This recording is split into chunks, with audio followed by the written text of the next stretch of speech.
Tap చేశారని అలాగే Congress party చెప్తా ఉంది. పెద్ద ఎత్తున మా పార్టీకి సంబంధించిన లీడర్ల అందరి ఫోన్లను ట్యాప్ చేశారని వారు ఒకవైపున ఆరోపణలు చేస్తున్న సిచ్యువేషన్ కనిపిస్తూ ఉంది. విచారణ కూడా జరుగుతుంటే ఒక్కొక్కరి వాంగ్మూలాన్ని తీసుకుంటా ఉన్నారు.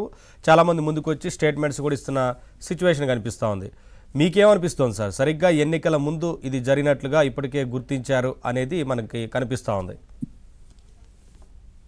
డెమోక్రసీలో ఎలక్షన్స్ పర్ఫెక్ట్గా నడపాలని చెప్పేసి ఎలక్షన్ కమిషన్ అయినా లేకపోతే న్యాయ వ్యవస్థ అయినా ఎవరైనా అనుకుంటారు, కోరుకుంటారు. అనేకమైనటువంటి ఇంపర్ఫెక్షన్స్ ఉంటాయి. రగ్గింగ్ చేసి ఓట్లు వేయించుకునే వాళ్ళు, తాగుడు పోసి ఓట్లు వేయించుకునే వాళ్ళు, డబ్బులు పెట్టి ఓట్లు వేయించుకునే వాళ్ళు ఉంటారు. కానీ అసలు ఎలక్షన్స్నే హైజాక్ చేయటానికి ఎవరెవరి మూమెంట్ ఏమిటి, ఎవరెవరి మధ్య ఏం చర్చలు జరుగుతున్నాయి, ఎవరెవరి పాత్ర ఏమిటి అనేటువంటి విషయాల మీద అటు ఫోన్ ట్యాపింగ్ అనేటువంటిది దరిదాపు హైజాక్ చేయటంతో సమానం. వాళ్ళ అభిప్రాయాలు, వాళ్ళ మూమెంట్స్ అన్నిటిని కూడా పసిగట్టి దానికి విరుద్ధంగా వ్యవహరించారు. ఆ అధికార పార్టీని గెలిపించడానికి చేసినటువంటి పనులు ఇవి.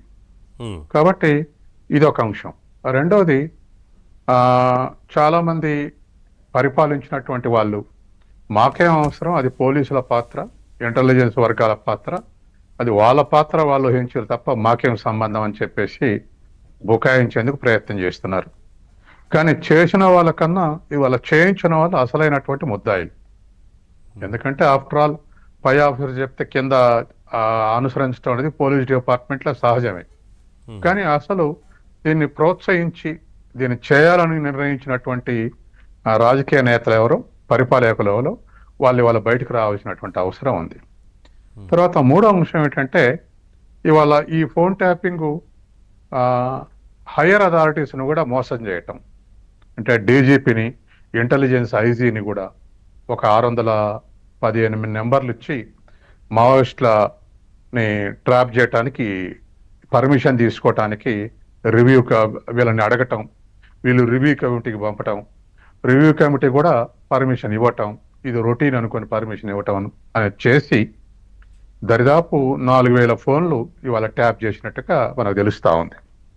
ట్యాపింగ్ జరిగింది, ఇక అన్నీ పగలగొట్టేశారు, ఎవిడెన్సులు దొరకవని మనం అనుకున్నాం.